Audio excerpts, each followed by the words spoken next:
profonde. Néanmoins, et il ne se fait pas faute d'essayer de vérifier ces déductions, et il appelait justement à une collaboration scientifique pour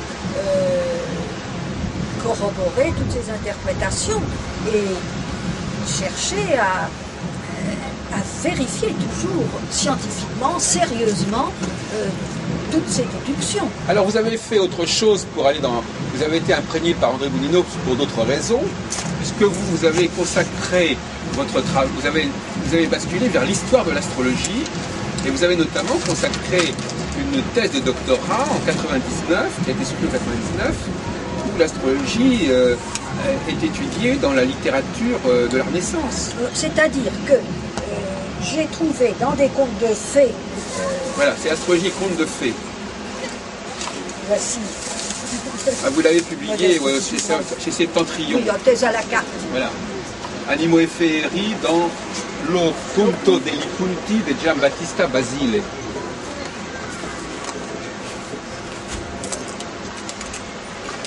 Voilà. Donc ça c'est votre majeur, votre opus principal. Et donc là-dedans, l'astrologie n'est pas absente, c'est ça? Alors, l'astrologie n'est pas absente. Il s'agit de contes de fées écrits par un auteur qui était contemporain de Louis XIII, c'est-à-dire fin oui, 16e. Donc on est carrément au XVIIe siècle. Oui, début 17e. Fin 16e, début 17e. Et je me suis aperçu que dans ces contes, il y avait une trame astrologique. Alchimique, bien sûr, symbolique, comme dans beaucoup de contes de fées. Et même si l'auteur a l'air de se moquer de l'astrologie, c'était le bon ton à l'époque, bon, en réalité, il écrit en fonction de l'astrologie. Pouvez-vous nous en donner des exemples frappants qui vous ont mis sur la piste? Quelques petits exemples. Bon. Alors, par où commencer? Oui. Alors, il y a les nombres, bien sûr, mais qui dit conte de fées, dit fée. Et il se trouve que dans ce conte, dans un de ces contes ayant inspiré sans doute Perrault, parce qu'on retrouve avec des variantes culturelles, bien sûr, la trame des contes de fées, Blanche-Neige, Cendrillon, les Chabotés, le petit poussé, etc. Bon. Alors, les fées accourent au berceau, bien sûr, d'une nouvelle-née. Et je me permets de me citer pour mieux expliquer les choses. Et il y en a une qui, dans sa hâte, se tord le pied. Et quant à la fée qui se tord le pied, elle est arrêtée dans son élan. En transposant l'incident dans le domaine astronomique, il est tentant d'y voir une allusion au mouvement rétrograde des planètes qui, si elles sont bénéfiques dans ce cas de figure, sont affaiblies et se voient retardées dans l'accomplissement de leurs bons effets. Et si elles sont suspectes, renforcent leurs effets néfastes selon l'astrologie. Elles viennent pour donner un don. Elles sont au nombre de 7, comme par hasard, parce qu'à l'époque on connaissait 7 planètes, officiellement du moins. Donc, la fée qui se tord le pied va finir par donner un don maléfique à la petite fille. Voilà. Elle peut porter une forte valeur. Et ensuite, il y a dans un conte une jeune fille qui est paresseuse, maladroite, qui file en dépit du bon sens. Et il y a certaines fées qui arrivent, qui passent par là, et cette tâche, miraculeusement, se trouve accomplie comme par enchantement. Donc, ce sont des fées qui se promènent et qui voient cette jeune saporite. Cet exemple nous permet aussi de remarquer que les fées pérégrines ne distribuent pas toujours leurs dons en fonction des qualifications propres des bénéficiaires, mais également selon des critères ressemblant à ceux qu'on prête habituellement à la fortune.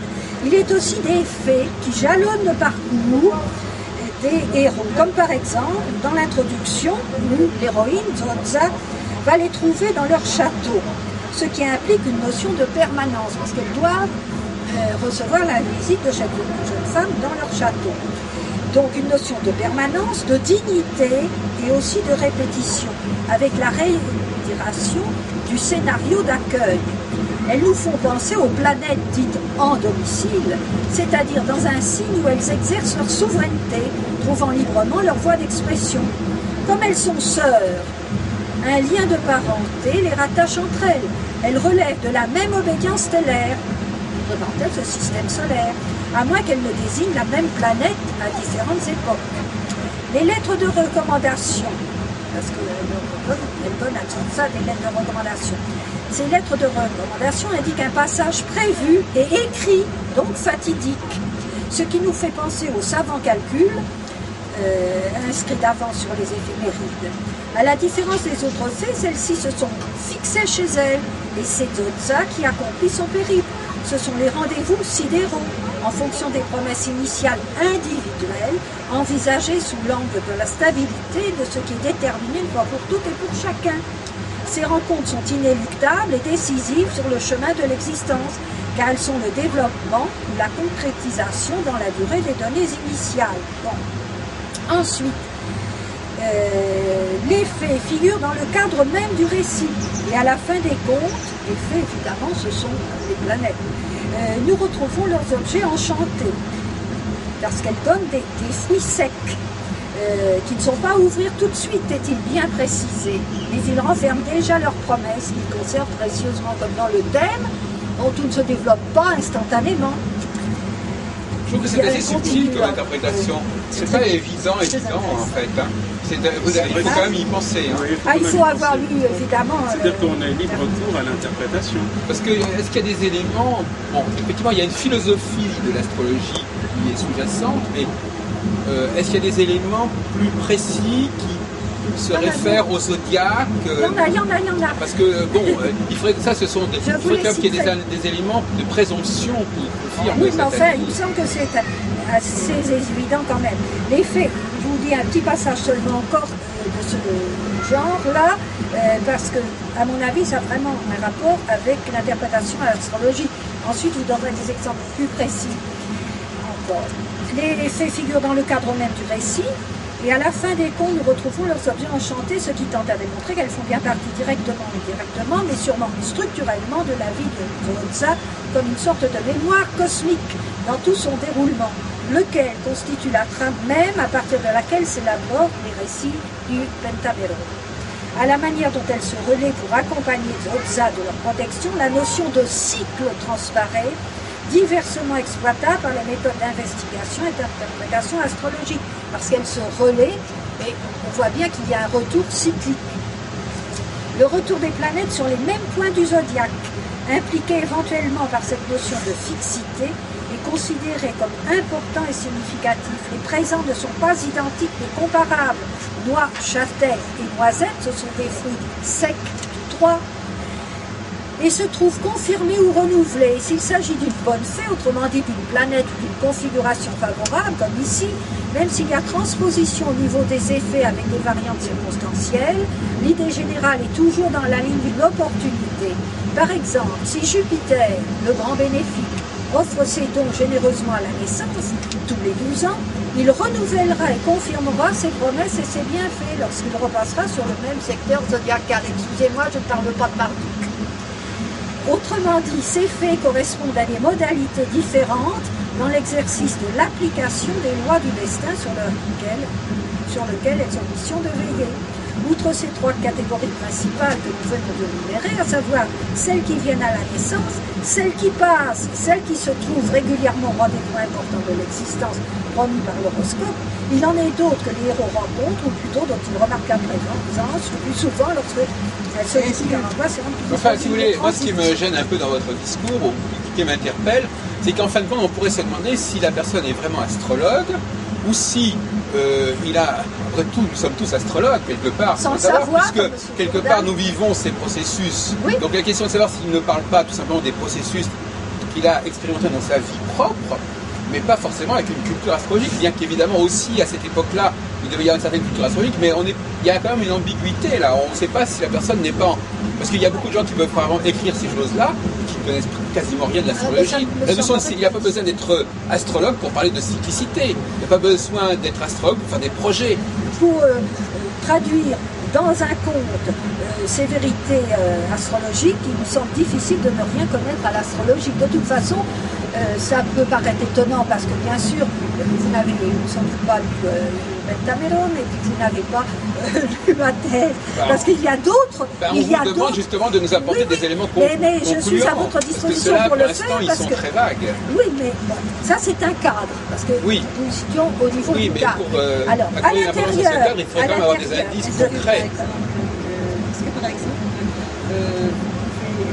attribuer telle ou telle planète à telle ou telle fée dans les contes? C'est une étude à faire pour ne pas se tromper, mais c'est probable. Oui, c'est probable. Moi j'ai l'impression que c'est typiquement le travail d'une fille d'astrologue. Vous avez été immergée dans certaines cultures, certaines mentalités, et vous avez trouvé dans cet ouvrage des allusions qui correspondent plus à notre condition humaine qui vit effectivement ces cycles-là, qu'à une véritable culture astrologique qui serait chez cet auteur. Il faut situer tout cela dans un ensemble. C'est ainsi que, par exemple, alors ce sont des coïncidences si vous voulez, mais faisceau de coïncidences me semble tout de même assez troublant, et moi je suis convaincue que ce n'est pas par hasard que l'auteur a parlé de tout cela comme il l'a fait. Et je peux vous citer d'autres exemples. Oui, si vous les connaissez de mémoire, c'est bien, mais si c'est pour lire, c'est pas bon. Si vous avez des choses qui sont frappantes. Alors, par exemple, on peut toujours poser la question de l'objectivité, si on peut aussi. Dans les propos, c'est difficile parce qu'il y a vraiment une grande part de création imaginaire. Alors, il faut savoir, c'est peut-être fondé ou pas, mais il faut toujours essayer de voir en quoi c'est réellement fondé. D'où l'attitude scientifique. Bon, c'est vrai.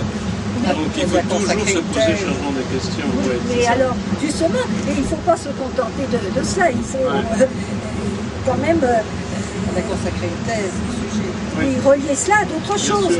Alors, parce qu'il y a un faisceau de coïncidences qui me semble troublant. Bon, maintenant, alors, quels sont, donnez-nous quelques vous avez, éléments. Par exemple, les nombres 3, 7 et 12 qui reviennent constamment. Bon, les 3, c'est évident, ça renvoie aux qualités des signes, cardinal, fixe et mutable. Bon, le 7 aux 7 planètes répertoriées à l'époque, le 12 aux 12 signes du zodiaque, aux maisons, aux 12 maisons, mais ce n'est pas tout. Et il y a énormément d'allusions à l'astrologie, bien entendu. Bon, chaque conte se situe entre une aurore et un crépuscule. L'aurore, c'est évidemment le triomphe du soleil sur l'obscurité, et ça a été remarqué par Cassine. Voilà des choses fondamentales, naturelles, qu'il est bon d'exploiter. Parce que c'est vrai que c'est très intéressant de prendre en compte ce qui se manifeste devant nous. Voilà, alors là, il suffit d'ouvrir les yeux et effectivement de creuser justement ce genre de questions. Le crépuscule, l'aurore, qu'est-ce que ça veut dire? Ouais, c'est ça. Bon, alors, bien entendu, les signes, alors le 3, vous en avez parlé, cardinal fixe et mutable, bon, les éléments aussi, hein, compte, bon, et puis il y a des allusions très fréquentes qui sont peut-être littéraires, mais peut-être pas seulement littéraires, dicté par une volonté d'enrichissement littéraire, sur la maison du taureau, la maison du mouton, etc. Constamment, il y en a. Maison dans quel sens maison? Il emploie ce mot maison? Eh bien, c'est secteur zodiacal. Il emploie le mot maison? Oui, surtout dans le sens du secteur zodiacal. Oui. Bon, alors... ça c'est intéressant, parce qu'effectivement, à l'époque, le mot maison était synonyme de signe. Souvent. Comme d'ailleurs fait demander le mot de domicile. Souvent. Bon, par exemple, voyez-vous, avant que le soleil ne mit ses chevaux à sauter par le cercle du zodiaque, ou encore quand le soleil donna pour offrande à la terre la possession prise à la maison du taureau, un jupon vert, brodés de fleurs, etc. Oui, mais alors il faut dire tout de suite, ça n'est pas forcément de l'astrologie, ça peut être de l'astronomie. Hein. Le référence à la maison, au signe zodiaco, n'est pas forcément d'ordre astrologique, Oui, en bien l'occurrence. sûr, bien sûr. C'est aussi le langage des astronomes qui désignent le ciel à leur façon, et ça n'implique pas forcément une croyance à la... Un astronome peut parler du zodiaque et sans croire à l'astrologie pour autant. Hein. C'est une allusion poétique et littéraire. Seulement à l'époque, les deux étaient Ah confondus. non, oui, ça c'est au début du XVIIe siècle, il y avait déjà... Au début du XVIIe il y avait siècle. déjà des différences importantes entre les Début deux, du XVIIe les siècle. deux professions. Hein. Et on a le droit de décrire le ciel sans pour autant imaginer qu'il a une influence. Hein. De parler des planètes, c'est l'époque de Galilée, je signale. Galilée croyait à l'astrologie. Oui, mais on n'est pas obligé de croire à l'astrologie pour faire de l'astronomie. On n'est pas obligé de décrire le ciel pour croire que le ciel a une influence sur nous. Ce sont deux choses différentes. Ah oui, mais pour tirer des interprétations astrologiques... Ah ben, interprétation astrologique, quelles interprétations astrologiques? Eh bien, si on croit à l'astrologie, on est obligé de se fonder Oui, sur mais là, qu'est-ce qui prouve qu'il croit? l'astronomie. Qu'est-ce qui prouve qu'il croit en l'astrologie, là? Eh On bien- peut croire on peut pas faire d'astrologie sans astronomie, on peut faire de l'astronomie sans astrologie. Certainement, seulement ce n'est pas le cas de mon auteur qui Voilà. en parle sans arrêt et qui justifie même par l'astrologie. On peut se demander s'il n'a pas plutôt développé une sorte de philosophie astronomique, cyclique, comme ça, assez générale, mais qui n'est pas réellement la tradition astrologique au sens strict du terme, voyez-vous. Non, mais alors je ne sais pas ce que vous entendez par astrologie, parce qu'à l'époque, l'astrologie était reliée à une compréhension philosophique. Non, mais on pouvait être astronome et ne pas croire à l'influence des astres. Alors on n'est pas astrologue dans ces cas-là. Non, justement, c'est bien c'est bien ça. Est-ce Non, que cet non. auteur était astrologue? Oui, moi je suis persuadée qu'il l'était. Je donne d'autres exemples, je ne veux pas. En tout vous cas, les ennuyer références au avec zodiaque les ne sont lectures. pas un élément déterminant et concluant. Non, je n'ai pas dit que c'était déterminant, mais c'est la structure mère qui est Mais déterminante. tout astronome croit un peu au cycle aussi. Un astronome connaît les cycles, il peut avoir une certaine philosophie du cycle sans être astrologue. Il y a un problème de frontière là qui se pose. Hein. Comment peut-on ne pas s'intéresser au cycle en étant astronome? Mais l'astronome croit au cycle, mais il ne croit pas de la même façon que l'astrologue. Bon, par exemple, alors, je regrette si je lis un peu, je réponds à votre question, parce que j'ai expliqué que cet auteur, n'est-ce pas, Basile condamne, bien sûr, et se moque des astrologues charlatans, bien sûr. Ben, par exemple. Il ironise sur les lacunes ou le charlatanisme voilà. de ces marchands d'Orient, que sont souvent des astrologues ou prétendus tels, et il n'hésite pas à les caricaturer. Néanmoins, il rapporte la prédiction des astrologues pour justifier, dans un de ses contes, la simultanéité de la mort de la reine Marina et de celle du dragon, au 5e conte de la 4e journée. Bon, ben, il s'en tient à l'astrologie. Ce qu'il dit aussi, c'est que, en conclusion d'un de ses contes, est fou et pazzo qui contraste a quelle stelle. Et est fou celui qui veut s'opposer aux étoiles. Voilà. C'est la morale d'un de ses contes. Alors je ne pense pas qu'on puisse lui dénier l'appartenance à la cohorte des astrologues. Encore qu'un conte, ce ne soit qu'un conte. Hein. Oui, mais- Il y a une dimension imaginaire, une Oui, bien dimension sûr. légendaire, Oui. qui n'implique pas forcément une croyance. Bien sûr, oui, mais la morale, Il y a une elle, inspiration. bien sûr, mais la morale, elle, renferme la sagesse de l'auteur en général. D'accord. Bah, écoutez, en tout cas, votre père avait connaissance, parce que vous avez dû lui passer beaucoup Non, d'années. non. Non, mais je veux Oui, dire, j'ai voilà. passé 7 ans. Non, mais la mon soutenance, ça père- fait en 99. Mais lui, vous n'avez commencé ce travail qu'à la mort de votre père? Oui, 7 ans auparavant. Mais 91. Néanmoins, bon, il était au courant des pensées à ce propos, au sujet de l'astrologie, des contes de fées. Non pas qu'il me les inculqué, mais j'étais en accord avec une vision comme la sienne, assez spiritualiste de Alors, l'astrologie. il y a d'autres auteurs qui ont dû être inspirés? Alors, vous avez simplement resitué votre auteur parmi d'autres auteurs. Quels sont les autres exemples de contes de fées inspirés par l'astrologie, par d'autres auteurs? Il faudrait faire une étude. Est-ce que vous avez étudié cette question de la place de l'astrologie dans l'inspiration des contes de fées? Il faudrait faire une étude approfondie, mais il n'empêche que, par exemple, si nous prenons Perrault, Charles Perrault, le conte de Peau-d'Âne fait allusion directement à l'astrologie. Vous pouvez nous le repréciser, s'il vous plaît? Je ne sais plus exactement, il y a la robe aurore, non, la robe de soleil, Oui. c'est plus exactement la robe de lune. Oui. Il y a la princesse Aurore aussi Oui. dans je ne sais plus quel conte de fées. Bon, c'est indéniable, il faudrait faire une étude approfondie, comme j'ai essayé d'en faire une, et il y aurait encore pu approfondir de ces 50 contes. Alors justement, on va parler avec nos autres amis, là, c'est le problème de l'inspiration. Alors, est-ce que par exemple vous deux, vous avez trouvé de l'astrologie dans des textes qui ne se présentaient pas comme tels en quelque sorte? Alors, il y a, moi je trouve votre réflexion très intéressante. Je vous remercie. Et cela vaudrait la peine de relire certains contes et de donner notre interprétation d'astrologue aux différents contes. Ça pourrait faire un objet de rencontre. Ça pourrait être très intéressant. Et cela me fait penser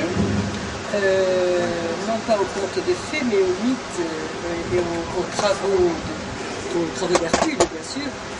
Ben voilà, par exemple. Les travaux d'Hercule d'Alice Bailey, et c'est une étude absolument remarquable. Là aussi, qui est une interprétation très profonde de l'aspect alchimique de l'astrologie.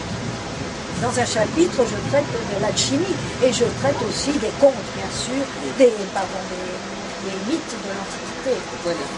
Donc, et il paraît, moi j'avais eu l'occasion, malheureusement je me souviens plus de son nom, de rencontrer dans un salon du livre à Bruxelles quelqu'un qui avait fait une thèse tout à fait remarquable sur Tintin, qui était inspiré, donc il avait compris que c'était inspiré par les travaux d'Hercule. Oui, les 12 travaux comme par hasard. 12 travaux d'Hercule, voilà.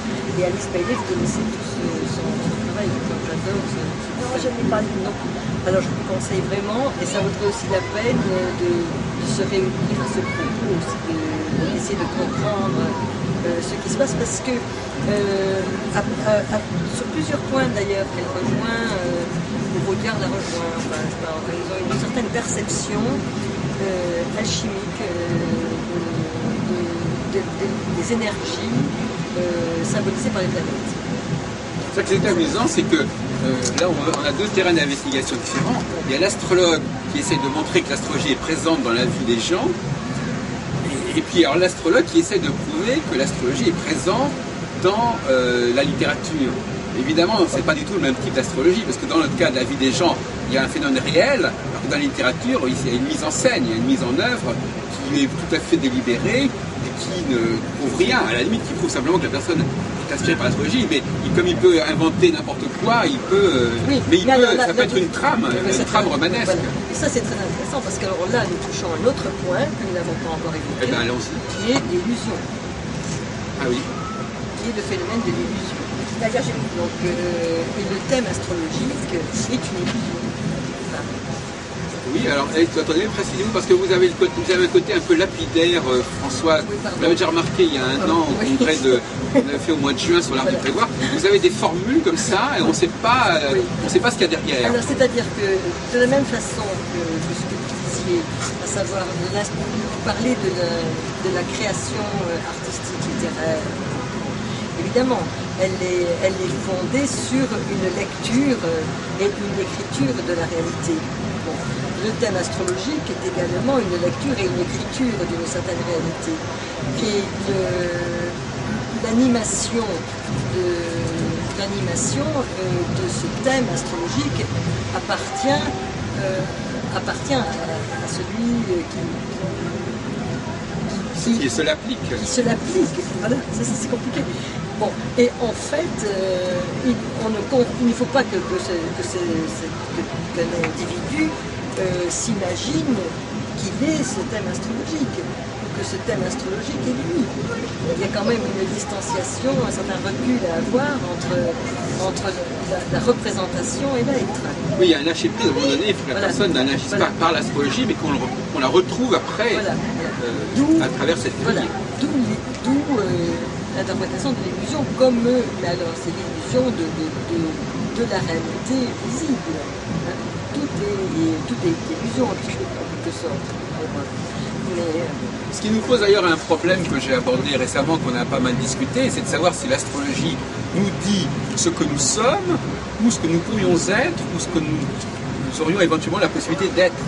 C'est-à-dire qu'à ce moment-là, elle nous suggère des rôles, elle nous suggère une place dans le monde, mais elle ne nous dit pas forcément que nous sommes cela. Elle nous dit simplement, l'autre jour j'en parlais avec Madame Daprès, elle nous dit simplement, écoutez, c'est comme si vous entriez dans une entreprise, on vous dit voilà les postes qui sont disponibles, bon ben vous pouvez prendre ce poste-là, si vous voulez travailler dans l'entreprise, vous travaillez dans ce poste-là. On ne dit pas est-ce que vous êtes fait pour ça ou pas, on dit est-ce que vous êtes prêt à prendre ce poste. Et vous, donc là, d'ailleurs vous êtes confronté à ce problème-là, puisque dans la vie réelle, vous êtes bien confronté à ce problème de savoir il y a ce que je veux et puis ce qu'on me propose. Et ce qu'on vous propose, vous avez intérêt à un moment donné à adhérer à ce qu'on vous a proposé, comme si effectivement c'est ce que vous vouliez. Mais en réalité, c'est en le faisant quelque part que vous l'intégrez en vous et que ça devient une réalité pour vous. Voilà, eh bien, c'est exactement ce qui se passe avec le thème astrologique. C'est en vivant le symbole qu'on s'approprie son thème. Et oui. Mais on peut très bien ne pas le vivre, ou à le vivre à un tel niveau que ça n'a aucune... Qu'est-ce qu'en pense M. Perbrun de cette idée que l'astrologie nous propose des solutions d'existence qui ne sont pas forcément... qui se justifient par le fait que ces solutions existent et que nous, on nous demande de nous inscrire dans ces solutions, mais qui ne correspondent pas forcément à ce que nous sommes intrinsèquement. Ça, alors là, c'est difficile à répondre à une question comme ça. C'est-à-dire que pour vous, Monsieur Perbrun, la question est de savoir si pour vous, l'astrologie nous parle de ce que nous sommes, ou elle nous propose simplement de participer à un projet en nous inscrivant dans ce projet. Ça vous laisse pantois cette question. Pourtant, c'est fondamental. Je veux savoir qu'est-ce qu'on entend par projet. C'est-à-dire, est-ce que l'astrologie nous propose, par exemple, si vous allez chez le coiffeur, il va vous dire, voilà, ou chez un tailleur, on va vous proposer une robe. On ne dit pas, est-ce que cette robe est faite pour vous? On dit, est-ce que ça vous intéresse de mettre cette robe et d'entrer dans la représentation de ce couturier, par exemple, voyez-vous? C'est-à-dire qu'on vous propose d'entrer dans le monde de l'astrologie, ou on vous propose d'entrer dans le monde d'un grand couturier ou d'un grand coiffeur, mais pas forcément parce que vous êtes ceci ou cela, mais parce qu'on vous propose de rentrer là dans cette logique-là. Oui, donc on fait avec des codes qui ont été établis, qui ont été reproduits socialement, culturellement. Donc on accepte de rentrer dans ces codes-là. Oui. Oui, sans que. Mais alors l'astrologie ne nous dirait pas ce que nous sommes, mais elle nous dirait ce qu'on nous propose, qu'on peut nous proposer, que la mission qui pourrait nous être impartie, comme dans Mission Impossible. Et on vous dit, voilà, on vous propose cette mission-là, vous êtes preneur ou pas. Oui, c'est parce que, justement, vous êtes porté par les astres. C'est tout le débat. C'est tout le débat. Justement, c'est là-dessus que je voulais que le débat s'engage. Justement, de savoir si ça implique un préalable que vous êtes comme ça, ou simplement qu'on vous propose quelque chose qu'il faut habiter. Mais alors c'est un préalable qu'on peut aussi enlever et faire évoluer, parce que a priori on peut très bien ne pas se reconnaître dans les codes qu'on a créés, parce que c'est une création de code. Bon, alors on accepte de voir les choses sous ces lunettes-là. Bon, ok, d'accord. Est-ce que c'est réellement nous-mêmes? Peut-être que oui, peut-être que non. Mais par contre, c'est là où c'est intéressant. Mais la société implique qu'on se fasse des illusions. Mais par contre, là où c'est intéressant, c'est que quand même, ces codes ne sont pas complètement... il peut y avoir des codes complètement arbitraires, et puis il y avoir des codes quand même qui se rapprochent plus de la réalité. C'est pas oui ou non, en disant ça, les codes sont bons, les codes sont mauvais. On peut peut-être essayer de voir dans quelle mesure les codes qu'on a créés sont spécifiquement humains. Oui, mais alors la question... Alors à ce moment-là, si c'est spécifiquement humain, là c'est déjà plus intéressant. Parce qu'on arrive effectivement à ce moment-là à déployer l'humain. Oui, mais la question, mon cher Olivier Perbrune, je voudrais la préciser, c'est de distinguer entre l'idée que le cosmos constitue une espèce de code dans lequel nous pouvons trouver notre place, qui est une chose, et le fait de dire que nous, individuellement, nous sommes prédisposés et non pas seulement destinés, parce que c'est pas tout à fait la même chose. Quand on vous destine, quand par exemple vos parents vous destinent à un métier, ils ne disent pas que vous êtes fait pour ce métier. Ils vous destinent à ce métier, ils vous donnent ça comme destination. Par contre, si vous disent tu es doué pour ça, c'est autre chose. Par exemple, un garçon à qui on va dire tu vas faire ce métier, il dit non, moi je suis doué pour ça et pas pour le métier que vous proposez. Il peut y avoir un décalage. Oui, les deux sont vrais. On peut être doué pour ça, puis en même temps on peut être conditionné à... Voilà, alors c'est ça, les deux sont vrais, mais pas, ils ne coïncident pas forcément, n'est-ce pas? Ils coïncident pas forcément. Et dans le cas de l'astrologie, la question est de savoir dans quel cas l'astrologie, est-ce que l'astrologie est réellement capable de jouer sur les deux registres, c'est-à-dire qu'elle est à la fois capable de nous proposer, de nous destiner à quelque chose, mais en tenant compte de ce que nous sommes réellement, ou est-ce qu'elle a surtout une force de proposition qui finalement n'a pas vraiment besoin d'avoir comme réalité sous-jacente une légitimité de votre être? C'est une question, à mon avis, importante qui est un débat aujourd'hui très, je l'ai fait au cours de tous ces conversations, entretiens, c'est une grave question de positionnement de l'astrologie. Et l'astrologie aurait peut-être plus intérêt aujourd'hui, une certaine astrologie aurait peut-être plus intérêt à dire que voilà, il s'agit de proposer à la personne de s'inscrire dans une vision cosmique, de rentrer dans une vision cosmique qui est déjà établie, mais ne pas lui dire que lui, par essence, il a vocation, il aurait des caractéristiques qui seraient propres à cette vision cosmique, mais que disons qu'il est capable d'entrer dans cette vision cosmique. C'est la différence entre être capable de faire quelque chose et avoir véritablement déjà un don qui, comment dirais-je, être déjà marqué par cette chose-là. Par exemple, si je dis à quelqu'un, vous savez parler, par exemple, si pour un enfant, je dis on va lui apprendre le chinois, il n'est pas né pour apprendre le chinois, mais il a les capacités pour apprendre le chinois. Oui, c'est pas pareil. La question est maintenant de dire, oui, je lui fais apprendre le chinois parce qu'il est né pour apprendre le chinois. Alors là, ça devient un autre problème. Non, mais là la question se pose et soulève un problème crucial, à savoir